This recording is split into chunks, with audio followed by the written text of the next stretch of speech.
Hi everyone, my name is Alexa and this is your Amazon Insider Information. Today I'm going to be talking to you about trademark complaints, specifically logos on listings. We're going to more specifically be talking about suspected trademark complaints where you are not given a rights owner who you can contact, thus making this issue a little bit harder and something you have to deal with exclusively with Amazon. However, these kind of complaints, especially if it's regarding a logo, are for brands that are very recognizable, like Apple or Nike, that have logos that as soon as somebody recognizes them, associates the brand. So if you have one of these logos on your product, on your listing, pictures, anywhere, it gives customers the idea that you may be associated with the brand. And that's pretty much what trademark law is trying to enforce. It's trying to enforce who can use this logo, who can use these words, and represent a brand, and represent that they are affiliated with a brand.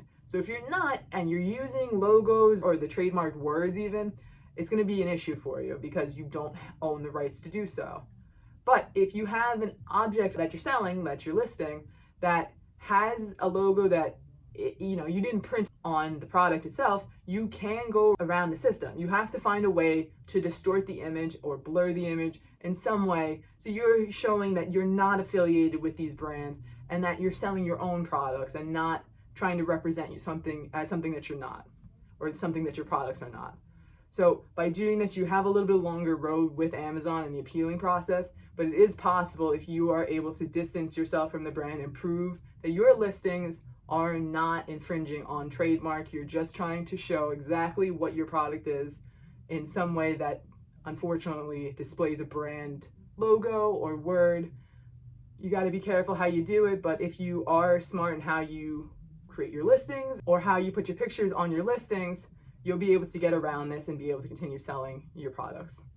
I hope this was helpful for you. If you have any other questions, please feel free to reach out to us. And if you like this video, please leave us a thumbs up, and we hope to see you again next time. Thank you.